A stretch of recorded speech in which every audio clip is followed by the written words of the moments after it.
Fala pessoal, estamos ao vivo aqui na nossa super live, hoje com Marco Antônio Costa, nosso deputado federal Eduardo Bolsonaro e o nosso deputado federal aqui do Rio Grande do Sul, Zuco. Daqui a pouco nós teremos também a presença do Rodrigo Lorenzoni, deputado estadual aqui pelo Rio Grande do Sul.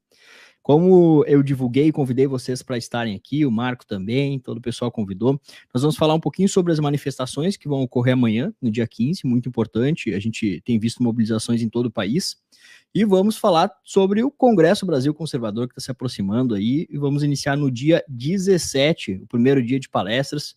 Então, hoje aqui com o Marco, o Eduardo Bolsonaro, o Zuco, que vão palestrar no nosso evento. Para nós começarmos então, Marco, sobre as manifestações do dia 15, o pessoal está mobilizado, engajado, muita gente comentando que vai para as ruas amanhã, um retorno às ruas, né? A gente esteve nas ruas nos últimos anos e agora estamos retomando. Como é que tu tem visto tudo isso?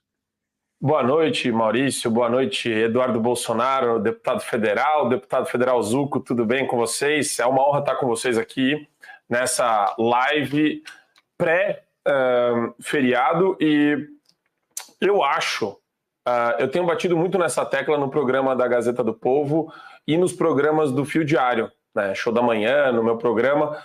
Por quê? Porque é importante que a gente se reúna em torno de pautas únicas.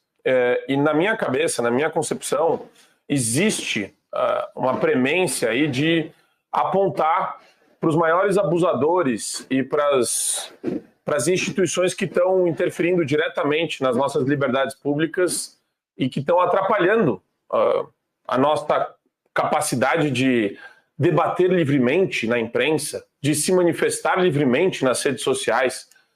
E, por incrível que pareça, essas entidades todas congregam lá para o Supremo Tribunal Federal e para o TSE. Poderes nunca antes vistos na história da nossa república, nem do império, né? Um poder absoluto, totalitário, de definir o que é verdade e o que não é verdade. Vai gerando cópias bizarras, né? Você vê na Advocacia Geral da União aquela subpasta, né, de defesa da democracia, que é uma espécie de subministério da verdade, subsecretaria da verdade, imitando o TSE, mesma porcaria, mesmo lixo. Então, eu acho importante, e eu acho que esse é o grande instrumento da oposição hoje no Brasil, aglutinar, agremiar as pessoas, usando essa indignação que nós temos contra abusadores de poder. Qual que é a expressão máxima de um Estado letárgico e agigantado? É o abusador de poder. É o cara que está tão confortável no exercício de um poder totalitário que ele é ministro do Supremo, mas tuita livremente. Nunca vi tão tuiteiro na minha vida. Ele não tuita quando tem ataque terrorista do Hamas. Mas ele tuita quando é para falar da senhora de 57 anos que vai ficar presa há 14 anos. Para isso ele vai tuitar. Tem 3 grandes ministros tuiteiros hoje no Brasil. E isso é uma bizarrice, é uma disfuncionalidade. Você olha para o sistema lá fora, para qualquer sistema que se preze, você não vê um negócio desse. Então, eu acho que as pessoas têm que sim mostrar que dá para a gente voltar às ruas, demonstrar a nossa indignação com relação ao Supremo Tribunal Federal, aos abusadores de poder que estão lá, cometendo crimes de responsabilidade em série, assassinando a Constituição em série todos os dias, e mostrar que, sim, nas vias públicas, sem violência, sem nenhum tipo de intercorrência, a gente vai conseguir mostrar a nossa força e aí sim constranger as autoridades competentes para darem andamento ao devido processo que essas autoridades merecem ter. E aí, por aí eu digo, Rodrigo Pacheco, não dá, né? Não dá para ser tão disfuncional assim uma república. Você já tem um abusador de poder num canto, aí você fala, tá, o mecanismo de freio e contrapeso está na mão de um cara. Um cara. Numa entrevista que eu fiz com o Jorge Seife, ficou esse negócio, né? Ficou esse dissabor de, poxa, mesmo 80 senadores olhando para uma CPI de abuso de autoridade, falando precisamos iniciar uma CPI de abuso de autoridade contra ministros do Supremo. Se o Rodrigo Pacheco acordar e não tiver afim, nada acontece. Então, eu acho que a mobilização popular é o super trunfo da oposição que pode e deve ser usado, principalmente para pautas bem delineadas, bem desenhadas, pauta única hoje no Brasil.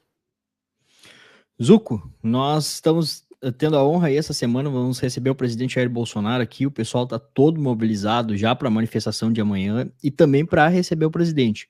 Como é que você tem visto aqui no Rio Grande do Sul? A gente viu que muitas pessoas, logo depois de tudo que aconteceu no ano passado, tinham se manifestado dizendo que tinham perdido a esperança. E agora, graças a Deus, a gente vê as pessoas querendo retomar as ruas, querendo novamente lutar pelo país. Maurício, Eduardo, Marco, vou agradecer mais uma vez a oportunidade, pedir para que todo mundo compartilhe essa live. Olha, realmente é importante a gente ter congressos, eventos, lives, mobilizações, porque o luto terminou. Agora nós temos que acordar, né? Logicamente que ainda abalados pela eleição do ano passado, eu não tenho dúvida que muita gente até hoje não acredita o que aconteceu. Como o presidente fala muitas vezes, como pode um cara eleito não ter povo? Como pode um cara eleito não poder sair às ruas? Ele até brincou, falando que lá em Espírito Santo, como é que ele não pode ir num barzinho tomar uma pinga? Não é porque o Eduardo está aqui, eu realmente fico impressionado com o carisma, com o carinho, com o respeito, com a liderança do presidente Bolsonaro. E a gente precisa começar a novamente voltar para as ruas, a novamente fortalecer os movimentos, né?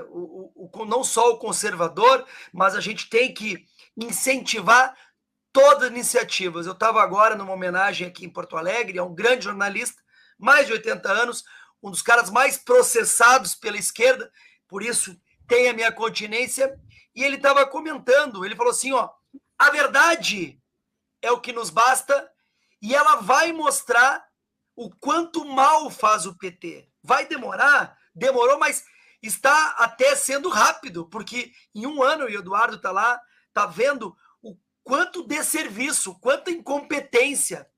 Eu ontem entrei na PGR contra o ministro Paulo Teixeira, do Desenvolvimento Agrário, porque o cara relativizou, dizendo que o MST faz uma pressão legítima, que está tudo normal, o cara está cometendo incitação ao crime. Então, realmente, é uma cagada atrás da outra. Eles estão... tem aquela máxima, né? Deixa o inimigo errar, fique quieto, e eles estão errando muito. E, em contrapartida, o presidente, aonde ele vai, ele lota, ele realmente motiva, né, para que a gente tenha a direita fortalecida, unida, para 2024 e para 2026. E para nossa sorte, essa semana, nós temos o 15 de novembro, que já tem aqui um evento organizado, mas nós temos o dia 17 e 18, com a presença do Bolsonaro aqui no Rio Grande do Sul, especificamente em Porto Alegre. E tá parado, né? Tá todo mundo já dizendo que ia viajar, não vai mais, dizendo que tá ansioso, esperando. Disseram que o tempo vai estar ruim aqui, que tem chovendo, mas que todo mundo vai para a rua. Então, eu estou muito feliz com o que eu estou vendo. Acompanhei o presidente em São Paulo, em Goiás, agora acompanhei pelas redes sociais, em outros locais, e é realmente motivador ver que o presidente Bolsonaro, que a direita realmente continuou, mesmo em luto, ferida, machucada, unida, e a gente precisa, Maurício, Marcos, Eduardo, a gente precisa cada vez mais motivar as pessoas, trazer eles para redes sociais. O próprio Políbio, que tem 81 anos, ele falou assim, nós temos uma arma que a esquerda não consegue trabalhar, que são as redes sociais. Nós temos os nossos grandes jornalistas que estão apoiando o Bolsonaro, que são as tias do Zap, todo dia em grupos de WhatsApp, compartilhando em Facebook, Instagram, sempre batendo na esquerda. Nós temos realmente uma massa muito forte de pessoas conservadoras, que querem fazer a diferença. E eu te parabenizo, Maurício, Eduardo, Marco, todo o time. Eu estava lendo hoje os palestrantes. A gente precisa de mais congressos, de mais lives, de mais apoio para que a gente, inclusive, encoraje candidaturas à vereança, a prefeituras, que a gente possa encorajar novos deputados estaduais, federais, porque hoje o retrato é muito claro para mim. A direita está maior, magoada, machucada, e ela vai mostrar o resultado, como já mostrou nos conselhos tutelares, vai mostrar na eleição de 24, e nós vamos estar de volta em 26. Nós vamos eleger senadores, e aí já estou mandando as mensagens aí, vamos eleger senadores, quem sabe o Eduardo Bolsonaro, para chegar lá e mostrar para que veio, porque realmente a grande maioria, salvo exceções, não nos representa. Nós precisamos de um Senado mais forte, nós vamos precisar ainda, né, de mais federais, um Congresso que foi eleito com mais de 250 deputados federais colocando a foto do Bolsonaro, mas que hoje a oposição, no máximo, deve ter 100 deputados. Isso a gente tem que continuar nesse processo de maturidade política. Nós ainda estamos numa imaturidade. Precisa ainda melhorar. Muita gente acaba resbalando para o centrão, mas vamos continuar com muito afinco. E pegando esse teu gancho, Zuco, para passar para o Eduardo, só para comunicar, o deputado Rodrigo está em votação ainda na Assembleia, então assim que ele terminar, ele entra conosco aqui. Mas pegando esse gancho do Zuco, Eduardo, a gente já viu que a esquerda, ela, há muito tempo, né, essa frase é muito atribuída ao Lenin, né, que uma minoria organizada, ela sempre vai dominar a maioria desorganizada. Então muitas pessoas se desanimaram nos últimos anos porque a gente lotou as ruas. Muitas vezes a gente olhava assim, era um mar de gente, né, com as ruas lotadas, mas a gente não tinha organização, faltava uma organização, e isso não vem de cima para baixo, né? O professor Olavo sempre falou que isso precisa começar de baixo para cima, nas comunidades locais, e a esquerda entende que eles não precisam ser a maioria. Eu não tenho dúvida que o povo brasileiro, cristão, conservador, que quer trabalhar, que quer que o Estado não enche o saco, é a maioria, mas é uma maioria que não tem organização e, portanto, é dominado por uma minoria muito organizada. Quando a gente olha a história da esquerda, eles têm mais de 100 anos, mais de um século de organização, de debate interno, eles foram mudando de estratégia, foram testando o que dava certo, o que dava errado, e conseguiram construir uma estrutura gigantesca que tomou todos os setores da nossa sociedade. Hoje a gente tem visto tu com várias iniciativas voltadas para a formação, né, para a formação de líderes, para a formação de base, pensando já nessa questão de estruturação. E agora a gente vem com um congresso. Queria que tu falasse um pouquinho para nós a importância de eventos como esse, de nós realizarmos debates entre nós. Muita gente acha que isso pode ser algo pormenor, mas eu dou como exemplo o Chile. O Chile hoje, eu me arrisco a dizer que o próximo presidente do Chile se chama José Antônio Cast. Seja bem-vindo, Rodrigo. Se tiver alguma votação aí, corre lá. O próximo presidente do Chile se chama José Antônio Cast. Agora, como é que o José Antônio Cast, que é uma pessoa de direita, já esteve no CIPEC, como é que ele chegou lá? Ele fez um movimento chamado Ação Republicana. Depois ele transformou esse movimento em partido. Hoje em dia existe o Partido Republicano. E a todo momento, com liberdade de expressão, ele critica as pataquadas da esquerda lá, né? O Chile, ele tem uma disciplina constitucional muito melhor do que a brasileira. É um país que, com a Constituição do Pinochet, do início dos anos 80, chegou atualmente, né, a reduzir em mais de metade a pobreza. É um país que tem a melhor renda per capita da América Latina, ultrapassou a barreira dos $25 mil. Então, é um povo muito próspero. E o José Antônio Cast, ele consegue lidar muito bem com esses fatores. Agora, é uma luta diária, né? Para aqueles que acham que não vai adiantar nada, vão para a rua e não vai adiantar nada. Meus caros, ficar em casa que não vai adiantar nada. Eu estou aqui nos Estados Unidos, eu vou com um grupo de parlamentares amanhã visitar parlamentares americanos, levando uma carta que foi feita pelo jornalista Paulo Figueiredo, que inclusive está exilado nos Estados Unidos. Ele não tem passaporte, porque Alexandre de Moraes cancelou o passaporte dele, né, dele, do Rodrigo Constantino. O Alan dos Santos também, só que o Alan dos Santos o buraco é um pouco mais embaixo, que tem mandado de prisão aberto contra ele, né, por crime de opinião. Mas isso daí é o quê? É para chamar a atenção. Eu não sei, não vai ter uma ação que vai ser definitiva. Isso daqui vai causar fim no nosso sofrimento. Não. O que vai causar fim no nosso sofrimento é a luta diária. Eu acho que esse movimento que o Jair Bolsonaro capitaneou e culminou com a eleição dele presidencial em 2018, esse movimento não para mais. Em 2022, tinha mais gente na rua, na minha opinião, do que em 2018. Nós temos as nossas convicções, nós sabemos que foram as eleições mais obscuras, né, da nossa história, e todo mundo tem essa convicção guardada no seu coração. E agora é o momento que a gente começa a sacudir a poeira e retornar, né? A gente fez o CPEC mais para o começo do ano, agora vai ter uma primeira manifestação de rua, certamente não vai ser das maiores, não espere que vai ser algo tipo impeachment da Dilma, porque tem muita gente que ainda está com receio, mas, mais uma vez, e finalizando, é um movimento imparável. O sistema querer barrar na força esse movimento, eu acho que ele não vai conseguir. Ele pode até transformar a nossa caminhada mais dolorosa, mas parar não tem como, porque as pessoas acordaram para a política. O próprio presidente Jair Bolsonaro fala que um dos principais legados dele é que ele mostrou as entranhas do sistema. Hoje em dia o brasileiro sabe muito mais o nome de 11 juízes do STF do que 11 titulares da seleção brasileira. E é por isso que eu tenho fé que as coisas vão mudar. Quando? Eu não sei, né? Eu só sei que eu tenho essa esperança e eu acredito que a gente está no caminho certo.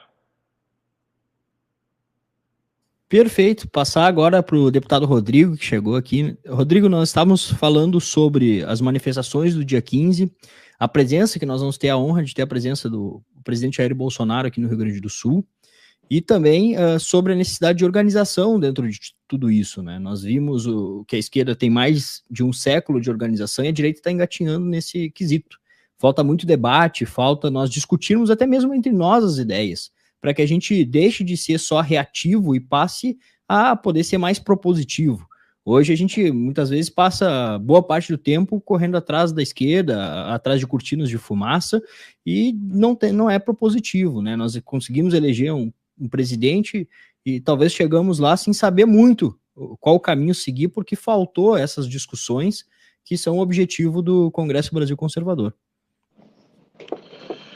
Bom, Maurício, boa noite, um abraço aí a ti, Eduardo Bolsonaro, Marco, Zucco, grandes exemplos aí para nós nessa construção que estamos fazendo. Queria pedir desculpas pelo atraso, a gente está em votação aqui na Assembleia Legislativa, conseguimos evitar hoje à tarde um avanço aí da social-democracia em taxar os estabelecimentos comerciais que atuam na área de domínio de forma absurda aqui no Rio Grande do Sul. Eles imporam uma cobrança de R$5 mil para a tia que vende pastel na beira das estradas, né? Então, nós temos que estar sempre atento em todas as pautas que dialogam com aquilo que nós defendemos, né? Eu concordo, né? Eu ouvi a fala do deputado Eduardo ali, mais para o finalzinho, mas eu tenho sentido, né? Eu tenho andado muito aqui pelo interior do estado do Rio Grande do Sul e dar esse testemunho. Ontem estive no município chamado Triunfo, né? E há um despertar da sociedade, um desejo das pessoas, de uma disposição das pessoas em atuar, né? E ainda existe muitas vezes, na minha percepção aqui, o como fazer, né? O como atuar, o que fazer. Mas eu sempre tenho dito, se nós voltarmos 10 anos no tempo, 8 anos no tempo, não tinha a predisposição da maior parte da sociedade em se envolver politicamente, militar politicamente, participar de um processo político diário e cotidiano no país, né? E isso é o despertar que o presidente Bolsonaro, na minha opinião, fez com a sociedade brasileira, né? Então, os eventos como o Congresso, né, eles são indispensáveis para que a gente possa refletir, entender o que está acontecendo e atuar, né, e dar o direcional para que todos possam agir de forma estratégica com algum grau de integração, né? Algo que eu sempre uso um exemplo, eu tenho aqui no meu Twitter uma lista que é o momento que eu brinco, é o momento epocler do dia, né? O momento sorrisal do dia, que eu, de manhã e de tarde, geralmente eu leio o que todos os deputados do PT aqui da Assembleia Legislativa estão falando, né? Porque a gente tem que saber o que a gente vai enfrentar, que loucura eles estão falando, que mentira eles escolheram para contar né, no dia. E não é raro eles, eventualmente, quando o Lula faz uma postagem, o governo federal, que eles julgam importante, absolutamente todos postam da mesma forma, né? A mesma postagem, com a mesma linguagem. E eu tenho observado também que eles têm alguém que escreve para eles aqui no Rio Grande do Sul alguns textos, porque é muito comum ver frases repetidas nas postagens deles, né? Então, isso mostra que eles têm uma construção, né, de organização, de apresentação da sua narrativa, que nós precisamos avançar do ponto de vista estratégico, né? E vejo na liderança política do Eduardo e do Zuco no Congresso Nacional, na liderança de comunicação intelectual do Marco, exemplos que estão nos ajudando a direcionar essas ações de forma organizada, né? E isso tem que começar em Brasília, irradiar nos estados, mas chegar no município. E eu acho que este somatório de ações pode fazer muita diferença nesse desafio que a gente tem de resgatar o Brasil, né? Perfeito. E antes de passar para o Marco, para ele falar um pouquinho dessa necessidade de organização, a gente vê que a esquerda é extremamente organizada nesses quesitos. Queria mostrar para vocês aqui a página do evento. Então, o link está na descrição, vocês podem acessar, tem um vídeo aqui, um videoclipe com um pouco da narrativa que mostra o que tem acontecido nas últimas décadas no Brasil e a necessidade desses debates internos, e o nosso evento vai acontecer de 17 a 19 de novembro. Então, são mais de 25 palestrantes confirmados, entre eles aí o Marco, o Zuco, o Eduardo, o Rodrigo, vão ter o Onyx Lorenzoni, Michele Bolsonaro, Gustavo Gayer, Mário Frias, o nosso caro senhor Sepúlveda, com todo o conteúdo brilhante que ele tem. Então, vocês podem acessar agora mesmo eventoconservador.com.br e nós já estamos nas últimas vagas, são os últimos dias. Então, confirmem a sua inscrição. O evento vai ser inteiramente online, então vocês vão poder assistir de casa, no celular, tablet, computador, na Smart TV. Vão ter mesas redondas, debatendo alguns temas, nossa plataforma exclusiva, onde vocês vão poder acompanhar o conteúdo. Todo o conteúdo vai ficar disponível por 6 meses, então não tem uma pressa para que vocês consumam tudo, porque é muito conteúdo realmente. E vocês aqui podem conhecer um pouco mais sobre o evento, sobre as palestras que vocês terão acesso. Qual o objetivo? Qual a missão do Congresso? A missão do evento é realmente reunir as pessoas, as vozes mais proeminentes da direita, para que a gente possa debater aqueles assuntos que são essenciais. Liberdade de expressão, defesa da vida, organização de base. Eu fico muito contente por já estar há algum tempo, alguns anos no ativismo, nos movimentos de base, e até pouco tempo a gente ficava muitas vezes só denunciando o que a esquerda estava fazendo. Hoje a gente já tem uma live em que as pessoas, em que os políticos, em que nem o Marco, que representa um trabalho fundamental, que é da área de comunicação, que foi completamente tomado pela esquerda, eu que faço esse trabalho de ativismo, de organização de base, a gente reunido, discutindo o trabalho de base e a necessidade dessa união, dessas discussões.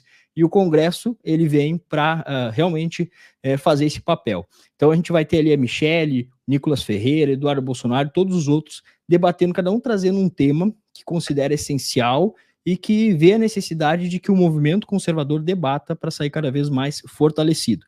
Repito, a esquerda já faz isso há muito tempo. O exemplo mais claro disso é o Foro de São Paulo. Desde 1990 eles vêm se reunindo, traçando estratégias e conseguiram, nas palavras do próprio Lula, dominar toda a América Latina através desse fórum de discussões, mas nós sabemos que é muito mais do que isso. Claro que a gente não propõe que o Congresso Brasil Conservador seja um Foro de São Paulo ao inverso, mas ele seja pelo menos o início de discussões como essa para que a gente possa ser mais propositivos enquanto movimento. Marco, a esquerda tomou todos os setores e talvez o setor que mais nos assusta é o setor da mídia, né, que forma muito a opinião das pessoas e já formou muito mais.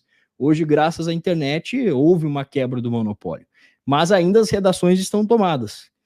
Conta para nós o que tu vai falar um pouquinho no Congresso, a importância disso e como é o desafio de todo dia lidar com isso dentro das redações. Poxa, Maurício, muito legal essa introdução e para mim, de novo, uma honra estar com vocês aqui. Rodrigo, boa noite. Rodrigo Lorenzoni, muito legal. A gente teve uma conversa muito legal, eu, Rodrigo Lorenzoni e o Gustavo Lopes, no Instagram, falando rapidamente sobre isso, né?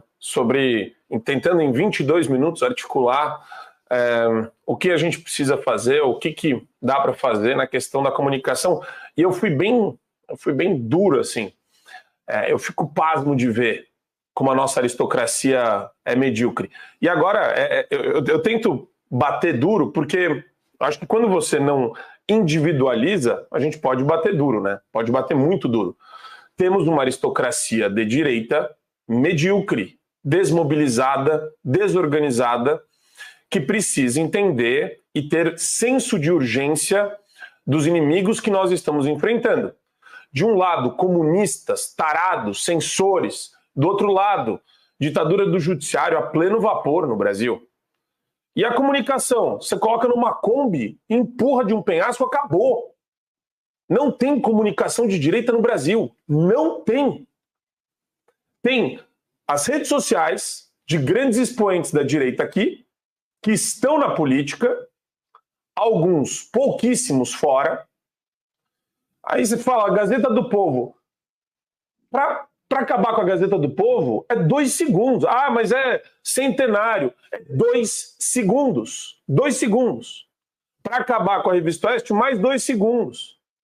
Sobre o quê? Jovem Pan, esquece. Jovem Pan, aquele barco já partiu. Não sei se vocês estão acompanhando, mas na Jovem Pan você tem a Dora Kramer, que ia fazer uma crítica ao Lula, a maior isentona da face da terra, chapa tênis. Ela acabou ainda sendo cortada no meio da crítica que ela ia fazer com relação ao Lula, sobre as falas do Lula na faixa de Gaza, na guerra contra o Hamas. Então, você olha assim e fala, opa, peraí, tem a Bárbara do Te Atualizei, tem Brasil Paralelo, mas assim, é muito pequeno, é muito incipiente ainda. E precisa haver uma conexão dessa aristocracia dos grandes empresários da direita com as pessoas que estão dispostas a cumprir essa missão. Qual a missão? Se expor, colocar a bunda na janela e criticar os poderosos do judiciário. Se expor, colocar a bunda na janela e criticar os poderosos dos ministérios, que são pessoas que hoje têm um poder da caneta muito forte, que gera o quê? Gera intimidação, gera perseguição. Então, a gente viu muito bem o que é uma emissora se acanhar e se amedrontar. E aqui eu falo isso sem rancor nenhum no meu coração. Mas a Jovem Pan passou por esse processo. Demitiu todo mundo no dia 10 de janeiro, se acanhou completamente e agora, PT, oi, tem dinheiro aí na Secom? Dória, com licença, você vai patrocinar a gente? Buscando grana.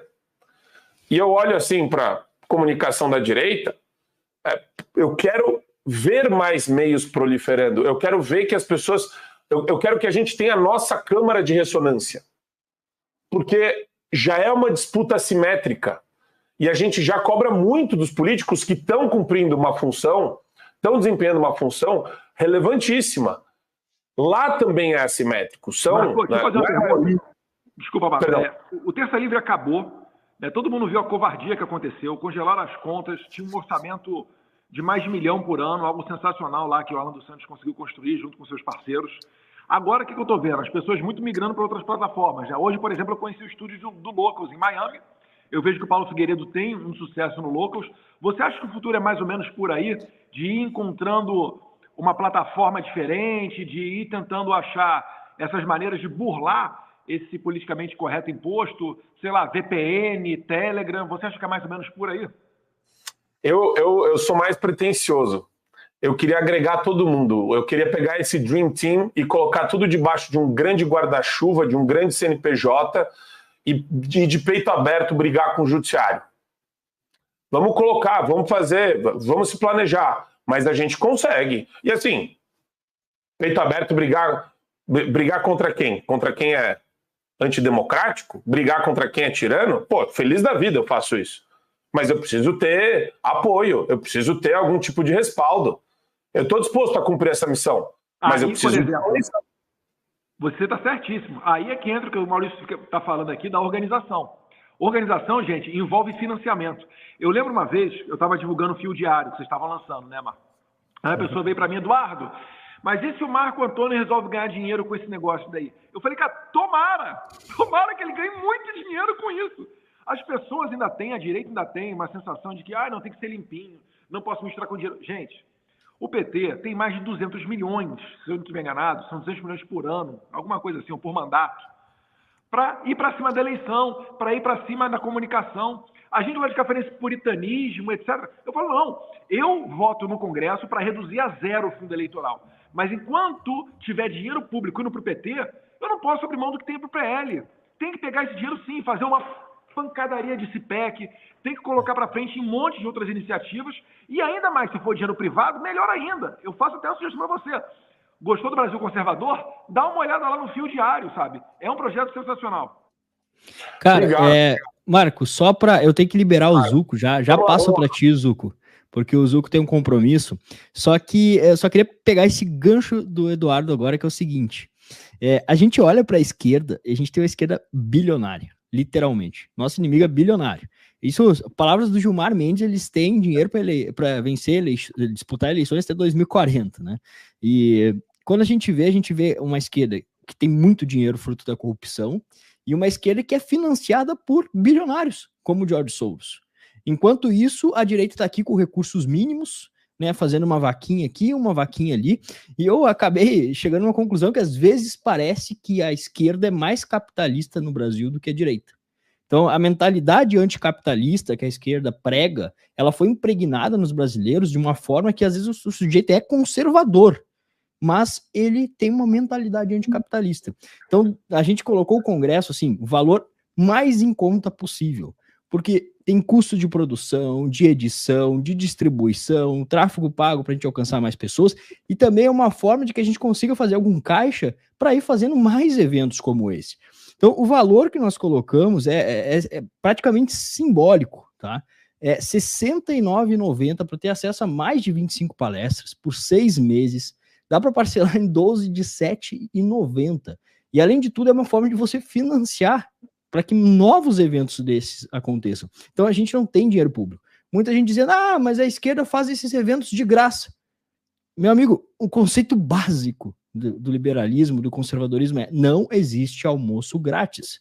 Se tá de graça, alguém tá pagando. E no caso dos eventos da esquerda... 26 centavos por dia. Olha aí. E no caso da esquerda, é fruto da corrupção, é fruto de bilionários que mandam milhões todos os anos para o Brasil. Então, quando você compra o ingresso do evento Brasil Conservador ou de qualquer outro evento conservador, você tem que ter em mente que você está ajudando a financiar para que a gente consiga ter uma estrutura mínima que faça frente a essa estrutura bilionária da esquerda. Então, era esse o comentário. Marco, eu já devolvo para ti, só para passar pro Zuco, porque ele tem um compromisso agora. Zuco, dentro disso aí. Primeiro quero também dar as boas-vindas para um grande deputado verdadeiramente de oposição aqui na Assembleia, que é o Rodrigo Lorenzoni. Estamos mal aqui de oposição. E dizer, exemplificando o que vocês estão comentando, eu normalmente, nas segundas de manhã, eu dou uma entrevista numa era Jovem Pan Bauru, agora Auri Verde. Eles foram expulsos da Jovem Pan porque eles criticavam o governo federal. E aí, citando nomes aqui no estado, nós tivemos já vários jornalistas que estão sendo demitidos das suas emissoras, e aí com denúncias que um tal ministro da comunicação, que já é pré-candidato aqui no Rio Grande do Sul, estaria demitindo e emparelhando aí, porque é o que o Marício, o Eduardo, o Marco, o Rodrigo fala, eles de bobinhos não tem nada, entendem de estratégia, se organizam para isso e já descobriram que a comunicação é sim muito importante, principalmente como formadores de opinião para aquelas pessoas que não acompanham a política. O cara chegar enquanto um presidente realmente falava, né, o linguajar que a gente gostava de escutar, o outro mentia, oferecendo picanha e cerveja, e isso para uma sociedade ainda em desenvolvimento, claro que afeta.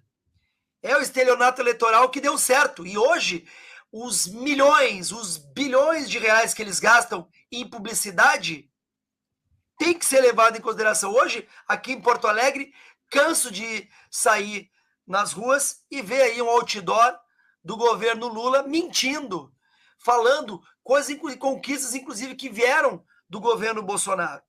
Então, eu acho que essa pauta da comunicação é muito importante. Sim, precisamos corrigir erros que eu acredito que a gente cometeu.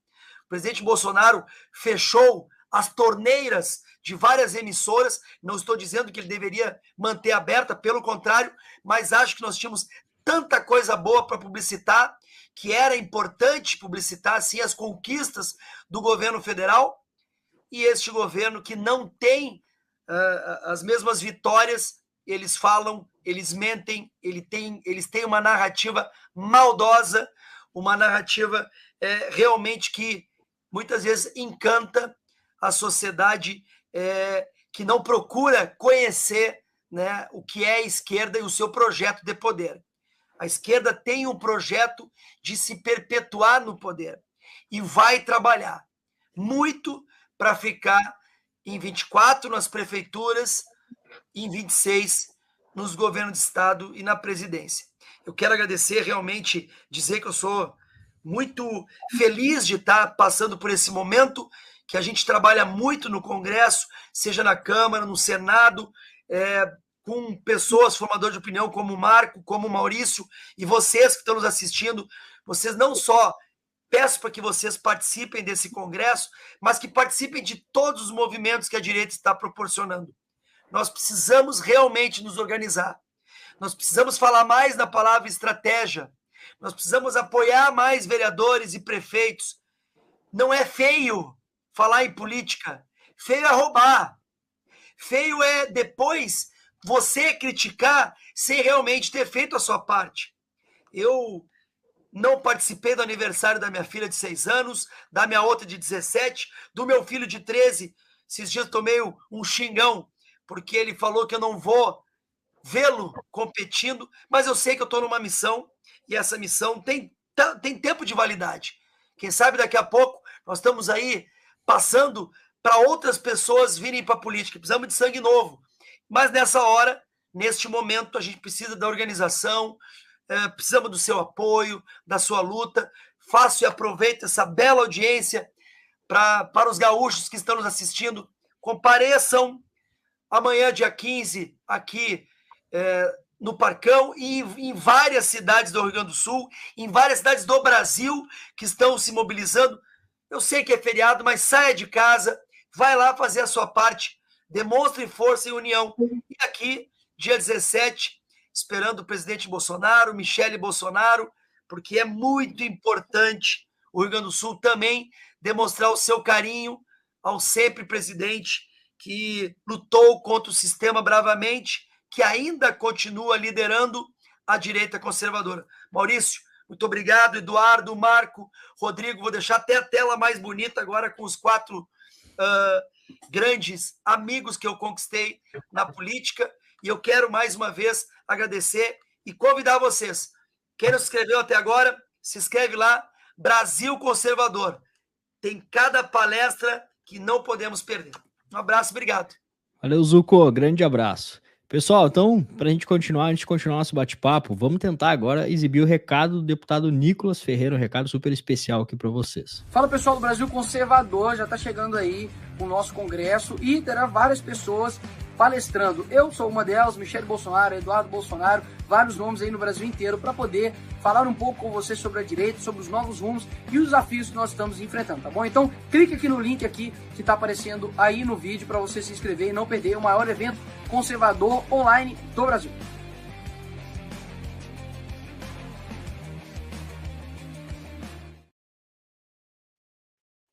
Isso aí, pessoal. Então o link está na descrição, eventoconservador.com.br. Últimas horas, últimas vagas. Quem não confirmou sua participação, corre lá, porque vai estar imperdível. Mais de 25 palestras aí, Michele Bolsonaro, Nicolas, o Eduardo, o Rodrigo, o Marco.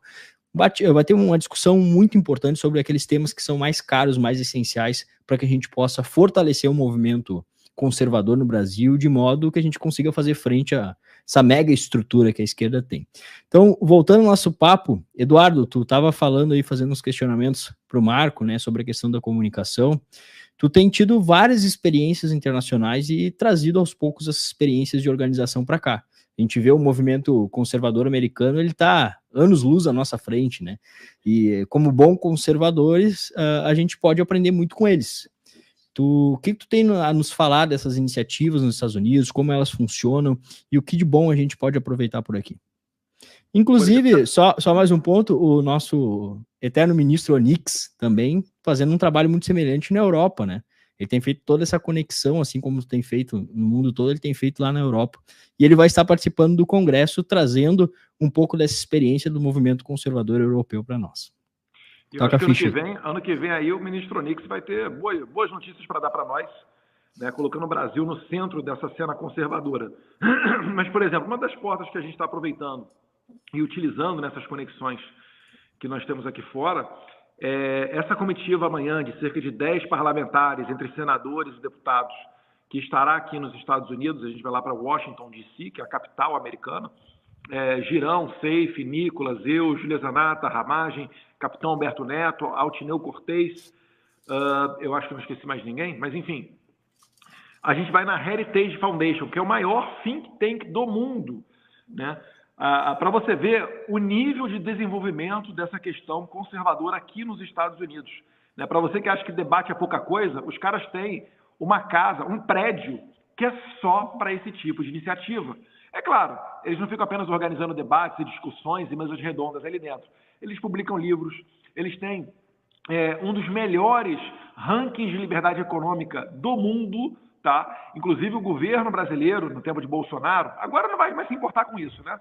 Mas quando a pauta econômica era algo sadio, era algo racional, o governo brasileiro chegou a pesquisar a metodologia utilizada pela Heritage Foundation para confeccionar o seu relatório anual de liberdade econômica, para tentar fazer com que o Brasil avançasse nessa área. Então, repara só como que algo organizado você pode pautar não só o seu país, mas o mundo inteiro. E o que a gente precisa? A gente precisa de organização, a gente precisa de orçamento, a gente precisa de um local, né? A gente precisa de uma estrutura de parlamentares, a gente precisa de um partido político, a gente precisa de think tanks, que é o que eu e o Sérgio Santana tentamos fazer com o Instituto Conservador Liberal, né? Fazer essa casa, né? Dar os primeiros passos para a gente ter algo semelhante à Heritage Foundation aqui no Brasil. Então, quando um livro que vai tratar, por exemplo, da temática LGBT, que é altamente ideologizada pela esquerda, e ele só ganha um debate censurando os outros, quando alguém quer lançar um livro falando sobre, por exemplo, de experimentos com gêmeos que foram criados em locais distintos, para se aprofundar na questão da orientação sexual, se você não arranjar um lugar para publicar, a Heritage Foundation vai fazer isso para você, né? Então, é uma das coisas que eu gostaria, é uma das instituições que a gente vai apresentar aos parlamentares, eu sei que alguns deles já conhecem, mas para que outros conheçam, se inspirem e saibam do que a gente está falando. Então você acaba com esse nojinho de dinheiro, né? Não pode ter dinheiro, porque, gente, tem que ter. O Alexandre de Moraes, a CPI do 8 de janeiro, né, elas foram em cima do quê? Dos financiadores. É porque eles pensam que esses caras financiaram golpe? Não, eles sabem que não tem golpe nenhum. Um golpe no domingo, Brasil inteiro de férias, ninguém fica em Brasília, janeiro, gente. No domingo, sem ter um ditador, sabe? Aquele que mais acusado de ser um ditador estava em outro país, estava a 10 mil quilômetros de distância onde estava acontecendo tudo. Não teve uma arma apreendida, não teve um disparo de arma de fogo. Eles sabem que não teve golpe, mas eles estão se aproveitando disso, tal qual Hitler se aproveitou do incêndio do parlamento alemão para fazer a caça às bruxas. A caça às bruxas é o quê? Está indo em cima do pessoal do agro, está indo em cima do empresário. Você financiou um ônibus? Ele bloqueia a tua conta, ele manda a Polícia Federal na tua casa. Para quê? Para que você nunca mais pense nem em fazer Pix para o Bolsonaro. Aquela notícia dizendo que a PGR vai investigar quem fez Pix, etc. e tal, a única intenção dela é esgotar os recursos financeiros para o movimento organizado. Ponto. Então a gente está lutando contra isso daí também. Perfeito. E, Rodrigo, tu tem feito um trabalho com a Frente Conservadora aqui no Rio Grande do Sul, que tem sido elogiada, vários parlamentares já procurando em outros estados do país para repetir esse mesmo trabalho. Como é que tu tem visto, tu tem rodado o Rio Grande do Sul, montado esses grupos, organizado as frentes parlamentares conservadoras, como é que tu tem visto essa organização que a gente está começando aqui no Rio Grande do Sul? Bom, Maurício, acho que fica claro, né, e é importante, eu queria só retomar rapidamente uma observação que o Eduardo fez, né, e o Marco, de certa forma, também, de nós passarmos para as pessoas a importância do entendimento de que todos nós, cidadãos, precisamos estar engajados, né? Os políticos sozinhos, com a sua atuação parlamentar, têm um papel relevante que não vai ser suficiente.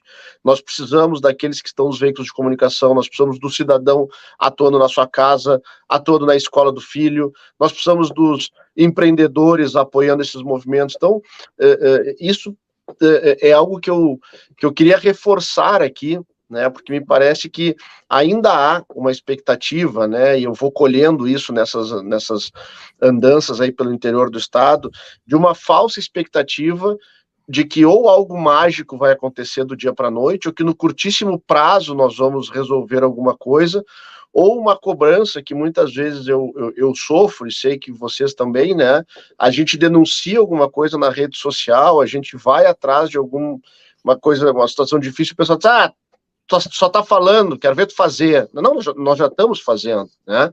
Então, despertar essa consciência, né, de que todos nós precisamos fazer e como fazer é algo muito importante que eu queria reforçar aqui, né? E a ação, né, Rodrigo? A ação, a preparação precede a ação, né? Eu acho que é um erro muito grande. A gente pensa muito só em agir. O Olavo falava muito isso, né? A direita quer resolver os problemas sem antes ficar inteligente, ou seja, sem antes saber como resolver esses problemas.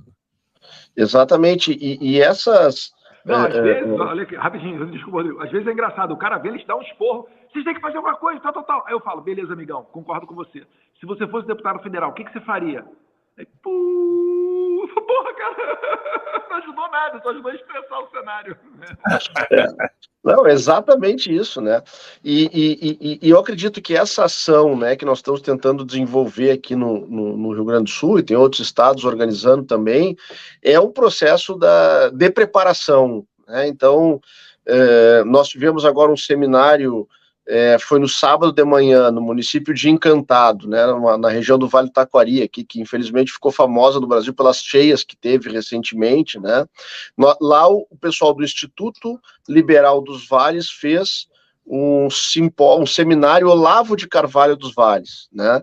Então, e lá a gente conversou muito da importância dos institutos, das associações, dos movimentos patrióticos, dos parlamentares, da sociedade e nós nos organizarmos, né? Então, e a Frente Conservadora tem essa disposição, né? E esse desafio de tentar fazer esta conexão, né, entre o que está sendo dito, falado e direcionado, né, pelas lideranças nacionais, e a gente trazer isso para o local, a base, e isso também servir de preparação para a eleição do ano que vem, né? Nós precisamos despertar, né? O bolsonarismo dá muito voto, né? E nós vamos ter de novo, nas próximas eleições, muitos oportunistas aí buscando, né, se camuflar, né, de direita para tentar surfar uma onda. E aí, como nós já sabemos disso, é importante que a sociedade desperte, que os partidos, né, os PLs dos municípios possam despertar também para que o processo seletivo seja bem organizado, as nominatas sejam bem montadas e nós façamos uma grande eleição. Porque eu acredito que a eleição do ano que vem ela tende, né, a ser uma eleição positiva para nós, e a importância é que ela vai começar a criar, na minha opinião, barreiras federativas quanto o avanço da esquerda, né? Então eu sempre uso o exemplo, por exemplo, da pandemia, né? O prefeito de Chapecó foi um dos poucos corajosos no Brasil a enfrentar o sistema e defender o seu povo. Se nós tivéssemos mais prefeitos como o prefeito João Rodrigues, com certeza naquele momento nós teremos mais força federativa para apoiar as ações que o governo federal tentava implementar, né? Nós teremos mais força para enfrentar o politicamente correto. Agora, com o PT no poder central, nós temos que fazer o contrário, né? Nós temos que ter força federativa para impedir. Eu uso sempre um exemplo do governador Tarcísio, quando houve aquele sniper do PCC que matou um policial com um tiro na cabeça, e o Tarcísio botou de forma correta e corajosa a força da Polícia Militar para fazer o enfrentamento e desmantelar a quadrilha, identificar, e houve confronto e houveram bandidos mortos, né? A narrativa oficial do governo federal, começou com Flávio Dino, foi desproporção da força, excesso de força da polícia, aí veio o Jornal Nacional, aí a Globo News entrevista algum especialista que deve ter concorrido a vereador pelo PSOL em algum lugar, e começa a se criar essa narrativa. Se não fosse o Tarcísio e fosse outro governador, provavelmente poderia ter sucumbido a essa narrativa, o crime organizado daria um passo para frente na conexão cada vez maior entre o crime e o governo central. No momento em que o governador do estado diz que não, aqui não, e nós vamos seguir enfrentando, nós temos ali uma barreira federativa. E eu acredito que se nós tivermos um volume grande de municípios, nós vamos ter espaço para resistir a alguns avanços do governo federal com pautas autoritárias. Acho que isso também pode, de alguma forma, se tu tem prefeitos, vereadores conectados com a sociedade, às vezes encorajar o juiz da comarca do município que anda acovardado, né, mas tem desejo eventual ou pensa que tem que enfrentar esse sistema, então tu começa, ou o promotor, então tu começa também a criar uma atmosfera que nós fizemos um enfrentamento conectados com a sociedade, e aí a gente começa a ter um músculo, né, para enfrentar 2026. Então a Frente Conservadora também, a gente tenta construir esse ambiente aí no interior do Rio Grande do Sul e aqui na capital também, para que a gente possa despertar para toda essa complexidade. Eu vou encerrar porque eu acho que eu estou me alongando, né, e nós quebrar isso, né, da direita se encontrar com o processo político a cada 2 anos quando tem eleição. A gente tem que se encontrar com a política todos os dias, a começar por dentro da nossa casa, né? Perfeito, deputado. E a gente tem visto, né, que falta essa discussão. Isso aqui que nós estamos fazendo hoje precisa ser feito mais vezes. Talvez não só de uma forma pública, mas de uma forma interna. As pessoas, as lideranças, as vozes mais proeminentes da direita, elas precisam se reunir para debater esses assuntos. Como que eu faço, por exemplo, para mostrar para o meu vizinho que a esquerda é completamente diferente de tudo aquilo que eles vendem, do que a mídia diz, né? Como é que eu mostro para ele? Acho que a gente precisa ir construindo esses caminhos. O que a gente faz quando um governo conservador é eleito? O que fazer no primeiro dia, né? Como defender a liberdade de expressão? Como o Marco estava falando, né? Como que a gente pode contrapor toda essa mega estrutura da grande mídia? A gente precisa começar a pensar isso e a debater esses assuntos para que a gente tenha efetividade nas nossas ações. A direita está acostumada a simplesmente tentar fazer e desesperado, agir muitas vezes só com as emoções e não construir algo, né? Então, acho que agora o momento, é óbvio que isso é um processo natural, a gente, há 10 anos atrás, começou a ir para as ruas, talvez sem saber no início por quê, depois foi entendendo, mas é um processo que a gente precisa não parar de cometer os mesmos erros e evoluir enquanto movimento conservador. Então, acho que agora chegou o momento de a gente cada vez mais ter esses debates internos. Marco, fala para nós um pouquinho sobre o assunto que tu vai tratar no Congresso e qual a importância dele para as pessoas que estão em casa. Eu vou trabalhar a temática da comunicação no seio da guerra cultural. É fundamental. E eu gosto muito de estudar a comunicação, eu sempre gostei de me comunicar. Eu gosto de tentar ler sinais, sinalizações dos líderes políticos, das pessoas que estão no poder. O que significa isso tudo que a gente está enfrentando, né? A quantidade de pessoas que sofrem lavagem cerebral pela Globo, pela imprensa, e até que ponto é reversível, até que ponto não dá mais para ultrapassar. Quer dizer, qual é o tratamento que a gente pode oferecer? Quais são as armas que a gente pode usar? E aí vem... isso tudo que vocês estão falando aqui, eu concordo plenamente. Tem que... O Eduardo, ele falou de think tank. Eu até falei com o Sérgio no CPEC. Falei, Sérgio, eu tenho total interesse e disposição de ajudar na estruturação de think tanks aqui no Brasil. Por quê? Porque o think tank ele vai prover matéria-prima para comunicadores e políticos. É o equivalente a você dizer o seguinte: a esquerda tem 63 think tanks espalhados. Eu vou chamar de tanques de pensamento, para quem não sabe inglês, fica mais fácil.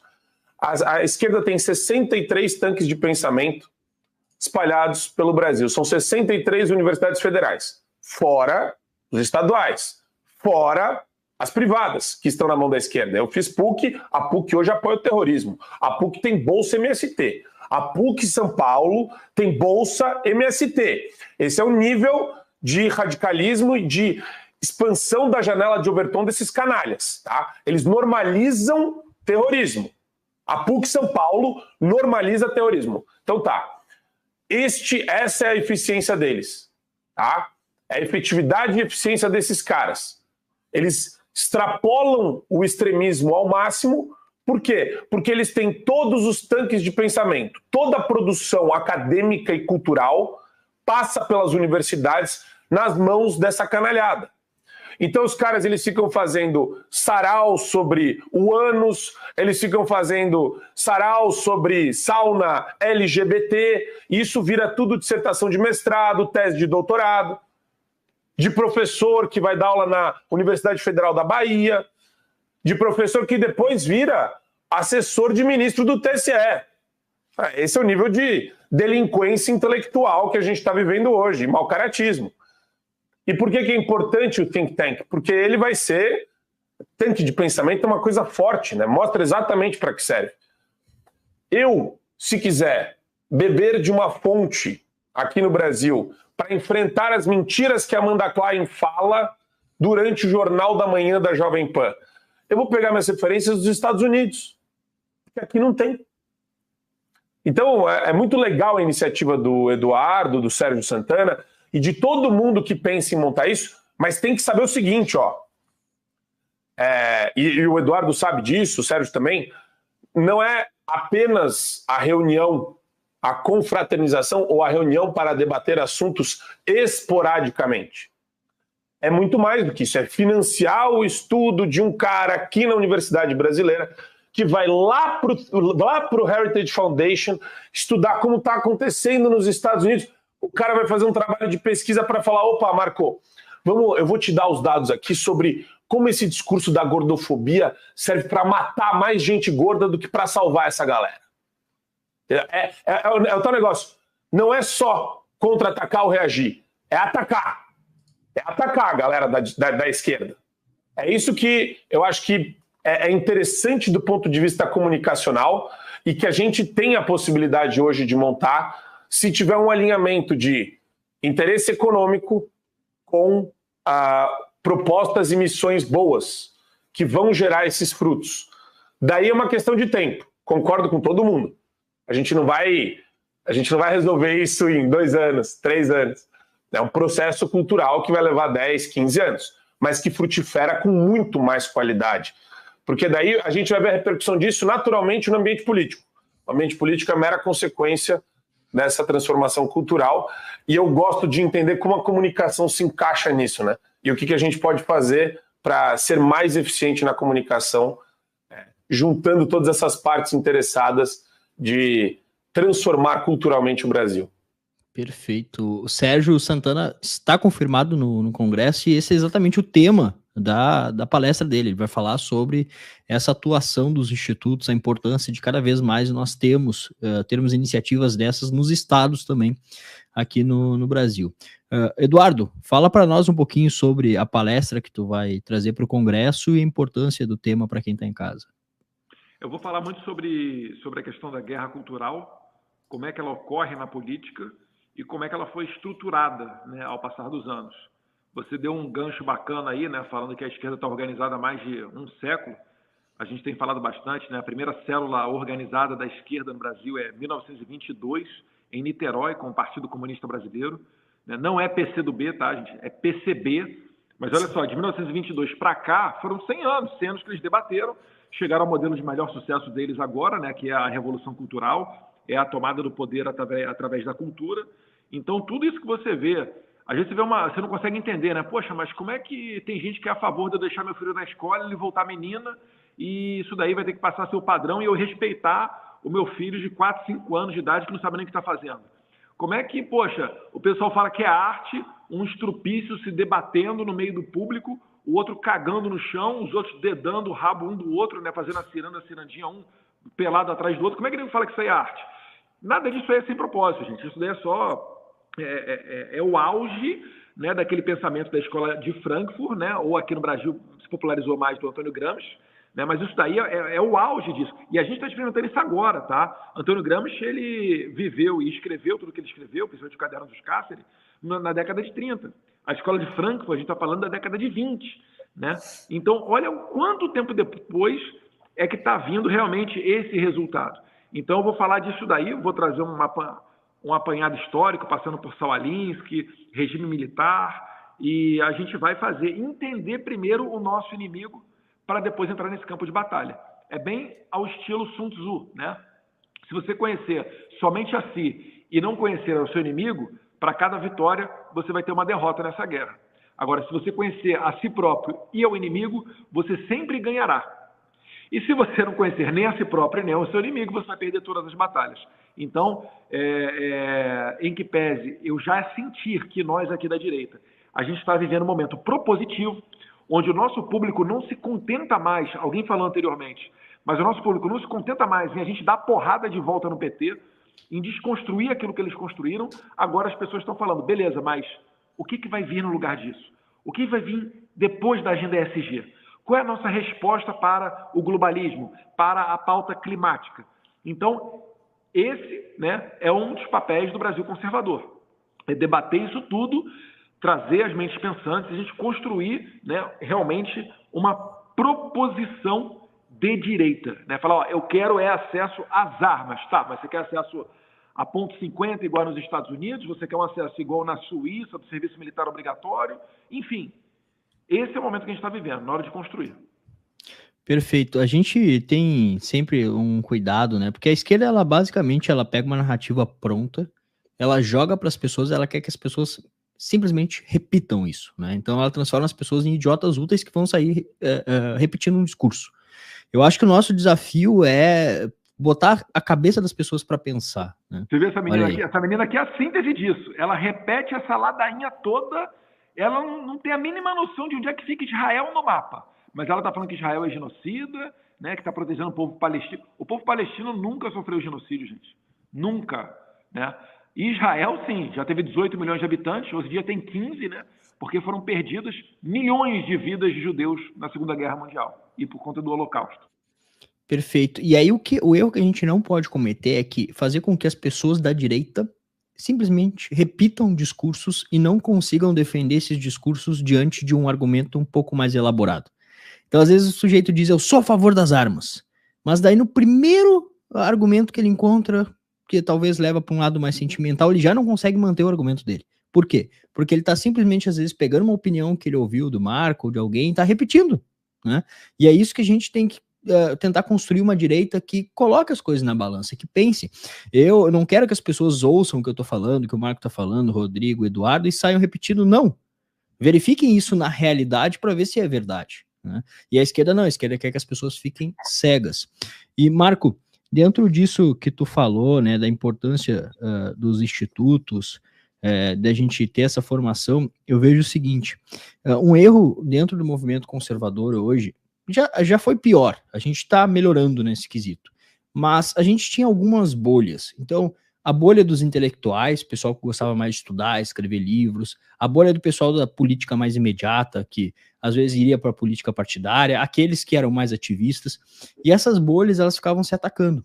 Então, o sujeito mais intelectual, ele achava que ele desprezava quem ia para a política partidária. E o sujeito da política partidária desprezava quem estudava. Então, o que eu vejo que nós precisamos fazer é cada um, segundo a sua vocação, servir da maneira que pode. Então, se tu é um intelectual, tem uma vocação para um trabalho mais a médio e longo prazo, foca nisso. A gente precisa de pessoas escrevendo livros para que daqui lá na frente, 2040, quando as pessoas forem ler sobre, as nossas crianças forem ler nas escolas sobre o que foi o governo Bolsonaro, seja dita a verdade, não que o governo foi um genocida que matou mulheres, que perseguiu homossexuais, né? Se nós não tivermos pessoas fazendo esse trabalho pensando a longo prazo, é o que vai acontecer, vai continuar acontecendo como acontece hoje, porque a esquerda se preocupou com isso lá atrás. E eu vejo o professor Olavo de Carvalho representando muito bem, sendo um símbolo desse trabalho mais a médio e longo prazo. E o presidente Bolsonaro como um símbolo de um trabalho mais imediato, de enfrentamento todo dia, que também é importante. A gente não pode simplesmente só fazer o trabalho intelectual, ficar lendo livros, enquanto a esquerda está passando o aborto, enquanto eles estão acabando com a liberdade de expressão, né? Isso que você falou, Maurício, é muito legal, porque o think tank ele vai ser um encontro disso. O think tank nunca pode ser estruturado, ele pode ser inaugurado pelo Eduardo Bolsonaro, mas ele vai ser gerido por um conselho de bilionário, com intelectual, com... Entendeu? O ponto que eu ia chegar é exatamente esse. O Rodrigo e o Eduardo, com a vida corrida deles, eles muitas vezes não vão ter tempo de fazer um estudo aprofundado de algo. A ideia é que pro think tank ter credibilidade, ele tem uma vida própria. Para ele se tornar uma entidade centenária, ele precisa disso, ele precisa ter um estatuto forte, ter um conselho forte, e ele tem que mostrar seriedade na execução desses trabalhos. Naturalmente a gente vai se beneficiar disso. Eu vou pegar um estudo, né, descendo a lenha, com dados empíricos, no movimento LGBT, no Sleeping Giants, eu vou conseguir acessar esse conteúdo, esse material, isso já vai me beneficiar. Todo mundo vai se beneficiar disso, tanto a galera da comunicação como o pessoal da política. Então, nós seremos beneficiados por um trabalho exitoso de um think tank. Só que a gente tem que fazer o namoro acontecer, a gente tem que ser o cupido. Pegar o investidor bilionário ou milionário que bota 50, 200, 300 pau numa campanha para deputado federal, ou para presidente, ou para governador, tem que chamar esse cara e falar: irmão, deixa eu te falar, tem uma campanha mais forte do que a campanha política, é a cultural. E isso que você vai colocar é um legado, você vai ter um legado fixo aqui. Tem que abrir o olho do nosso agro para isso. Senão a gente vai ficar nesse negócio de, pô, o cara coloca 200 pau. Olha como é fácil se decepcionar colocando dinheiro em campanha de político. O cara colocou 300 pau na campanha da Soraya Tronic. Olha o que virou a Soraya Tronic. Esse cara não vai colocar mais 200 pau em nenhum lugar. Agora, se ele coloca num think tank que deu certo e que produz trabalho, que enriquece em termos de conteúdo, a nossa argumentação, o nosso debate serve como instrumento para nós, pô, isso é um legado maravilhoso. É disso que a gente precisa.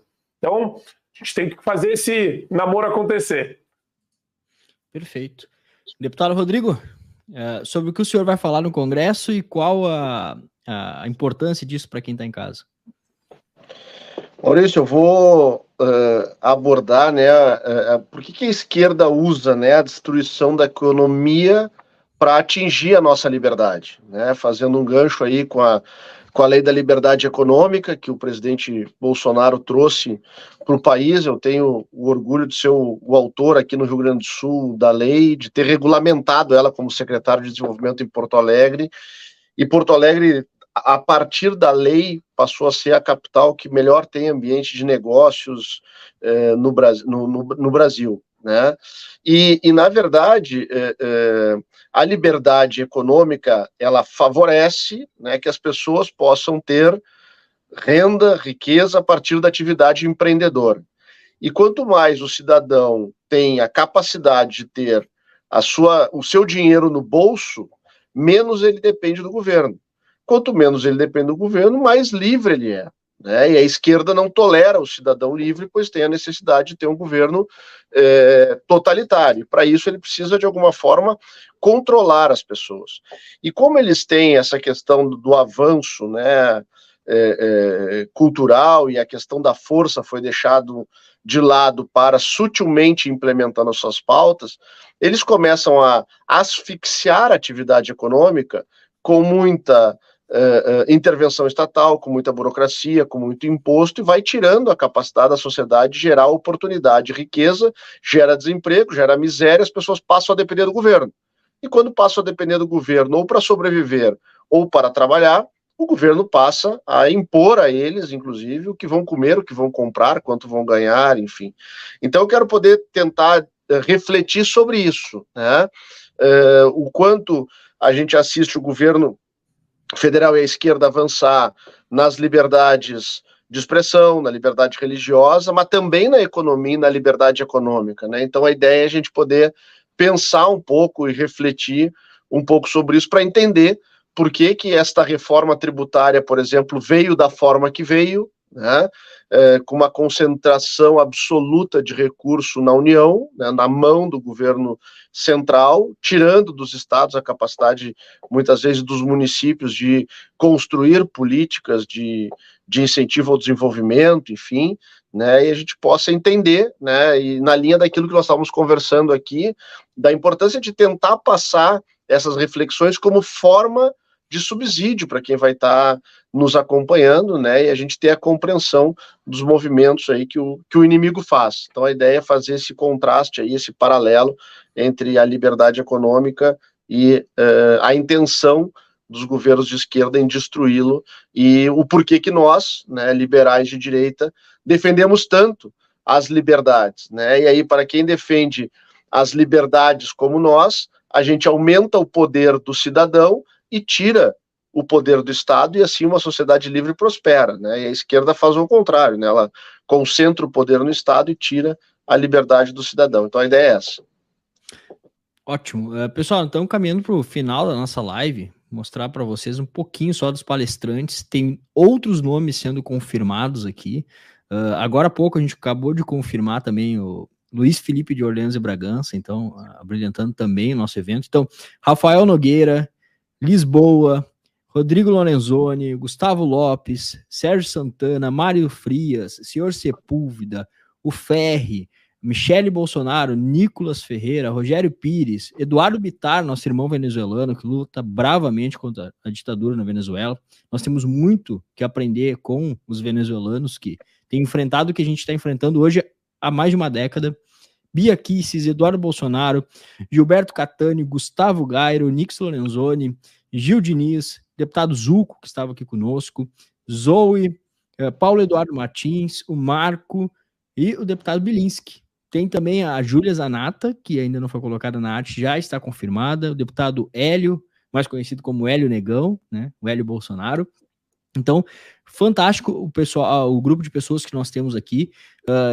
Já assisti um pouco da palestra durante as edições aqui do Rafael Nogueira e está incrível. É uma palestra sobre como a esquerda utiliza a manipulação da história para dominar e como fez isso no Brasil, né? Hoje o brasileiro está desconectado da sua história. Então, só um pouquinho disso que vocês vão encontrar no Congresso. Para participar, então, acessem, o link está na descrição, ou digitem no navegador eventoconservador.com.br. Queria agradecer o Marco, o Rodrigo e o Eduardo e deixar as considerações finais de vocês aí hoje. Vai lá, Marco. Queria agradecer a vocês, a oportunidade de bater papo e falar sobre esses assuntos. Para mim é um prazer imenso, é uma honra, eu adoro fazer isso, ainda mais com vocês. Estou muito feliz de estar no meio de tanta gente que tem aí uma missão importantíssima para cumprir, e eu acho que essa causa ela ganha ainda mais significado e relevância dentro das circunstâncias que a gente enfrenta hoje no Brasil. Olha para outros judiciários pelo mundo. Esquece Venezuela, né? Nicarágua. Mas olha para outros judiciários. Né? A gente está vivendo aqui um estado de exceção. De um lado, instaurado pelo Poder Judiciário, de outro, pretendido pelo governo federal.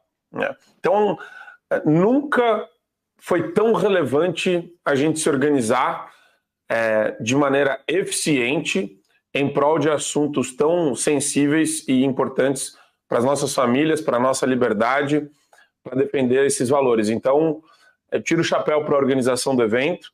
É um evento maravilhoso, veio a calhar, é o momento certo para restaurar o ânimo das pessoas que acreditam na luta por um Brasil melhor. Perfeito. Eduardo? Primeiro, além da organização, parabenizar as pessoas que estão antenadas aqui, né? Uma boa audiência, ficou em torno aqui de 2.500 pessoas do começo até o final, estava acompanhando aqui no YouTube. Somando tudo, chegamos a quase 6.000, somando todas as redes. Que isso aí, ó. Então, para quem quem mexe com rede social sabe que isso tudo aí ao vivo realmente bastante gente, né? Mais uma vez, estou aqui dos Estados Unidos, eu peço para que nos acompanhe, principalmente através dos stories do Instagram, tenho postado algumas coisas lá, e espero encontrar vocês também nessa transmissão de conhecimentos do Congresso Brasil Conservador, né? A gente continua debatendo, a gente continua, né, sabendo nos identificar, sabendo o que nós queremos, para a gente não ficar só naquela questão de critica e não faz nada, né? Então, parabéns pela organização, pelo evento, sucesso ao fio diário, e finalizo aqui elogiando o Rodrigo Lorenzoni, né? Foi ideia dele a criação da Frente Conservadora. Eu copiei essa ideia, inclusive o estatuto dele, mandei para vários deputados estaduais do Brasil, e estou chamando para, inicialmente, mês sim, mês não, para que nós tenhamos essa reunião dos deputados estaduais em Brasília, né? Quem sabe até com a presença do presidente Jair Bolsonaro. A gente está organizando isso daí para ter esse alinhamento da comunicação, para fazer capilarizar essas bandeiras conservadoras pelo Brasil inteiro, né? O deputado estadual, quando ele retorna para o seu estado, ele roda o estado inteiro falando com as câmaras de vereadores, prefeitos e etc. E assim a gente consegue conectar Brasília ao resto do Brasil. Então, parabéns, Rodrigo, né? A gente espera que a Frente Parlamentar Conservadora realmente seja uma realidade no Brasil inteiro. Rodrigo, já pega o gancho aí, então. Não, gente, queria, Maurício, também agradecer a ti, ao Eduardo, ao Marco, pela generosidade também que vocês têm comigo aqui, né, de estar apoiando essa ideia e disponibilizando o tempo aí de vocês para que a gente possa acertar o caminho aqui. Eu acho que isso é um pouco de uma característica da direita, né, da gente se ajudar, de nós termos um desprendimento importante, de cada um poder doar um pouquinho do seu tempo pela batalha da nossa liberdade e a convicção, né, que todos nós temos de que isso precisa ser feito no Brasil inteiro e depende só de nós, né, de nós todos cidadãos do bem do Brasil, né, e nós, cada um fazendo a sua parte, cada um fazendo aquilo que a sua vocação lhe direciona, mas fazendo, eu tenho certeza que nós, muito em breve, vamos vencer esse momento difícil e vamos retomar o Brasil e recolocar ele num caminho de prosperidade, de liberdade que nós experimentamos no período do governo Bolsonaro. E as formas de fazer isso, eu não tenho dúvida nenhuma que muitas delas estarão nas palestras do Congresso. E aí reforçar o convite para que todo mundo se inscreva, participe. Eu estou incentivando que as frentes aqui no Rio Grande do Sul, que a gente conseguiu montar, por exemplo, a turma assiste o Congresso, depois se reúne para discutir o Congresso e a gente poder ir maturando isso e fazer aí a diferença na vida das pessoas. Então, que todos estejam nos assistindo, se inscrevam, é quase simbólico o preço, né, justamente para que a gente possa ter uma estrutura importante aí, e eu estou sempre à disposição de vocês, um abração, e vamos em frente pela nossa liberdade. Pessoal, e amanhã, então, todos na rua, né? Vamos marcar a presença, vá na sua cidade vizinha, onde saiba que vai acontecer manifestação. É importante a volta da direita às ruas, né? A gente já passou por aquele período de luto, agora a gente precisa mostrar força novamente, já aos pouquinhos, e reconquistando esse espaço tão importante que são as ruas. Então, procure o horário, o local onde vai acontecer a manifestação e vá às ruas amanhã. Acessem agora, então a gente está com mais ou menos 5.300 pessoas ao vivo, então acessem agora mesmo, últimas vagas para o Congresso, tá? Faltam algumas horas aí para que a gente encerre as inscrições e assim a gente vai começar na sexta-feira, o primeiro dia de palestras, tá? Vou deixar 2 vídeos aqui para vocês no final, assistam e na sequência acessem já eventoconservador.com.br. Valeu, Marco, valeu, Rodrigo, valeu, Eduardo. Um grande abraço. Fiquem com Deus. Valeu, boa noite.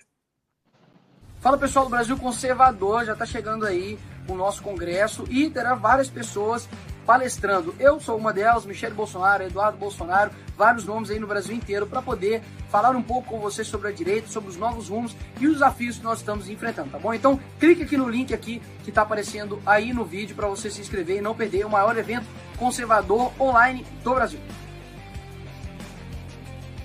Com mais de 2 séculos de existência, o comunismo tem raízes tão profundas que se confundem com a história do Ocidente. Seus pensadores operam nas sombras, influenciando incontáveis pessoas que sequer sabem da sua existência. Uma máquina de opressão que ceifou mais de 100 milhões de vidas durante o século XX e que escondeu o sangue derramado com um complexo esquema de desinformação no século XXI. O resultado foi um domínio quase absoluto sobre a cultura, a mídia, o pensamento acadêmico e, acima de tudo, sobre o próprio sistema político. No Brasil, essa mesma máquina atuou por quase um século e foi desafiada por um povo que à época não compreendia completamente sua filosofia e nem a profundidade da sua influência sobre o Estado. Sem estudo formal, preparo técnico, organização política estruturada, conseguimos fazer frente a todo esse esquema com uma única arma: a verdade. Com muito sacrifício, depois de enfrentar traidores, brigas internas, disputas de ego e ataques de todos os lados, conseguimos sobreviver por 4 anos. No entanto, em uma guerra ideológica, sobreviver é apenas o primeiro passo. Para conquistar a verdadeira vitória, precisamos aprender não só a resistir, mas a avançar com inteligência. Por isso criamos o Congresso Brasil Conservador, um evento que nasce com a missão de reunir os maiores nomes do conservadorismo para realizar algo inédito: debates internos profundos, união e planejamento. Junte-se a nós, esse time incrível de palestrantes, entre os dias 17 e 19 de novembro para participar ativamente do resgate do nosso país. E, acima de tudo, para fazer parte da reconquista de um Brasil que verdadeiramente representa os nossos valores. Garanta já a sua participação. As vagas são limitadas e o Brasil precisa de você.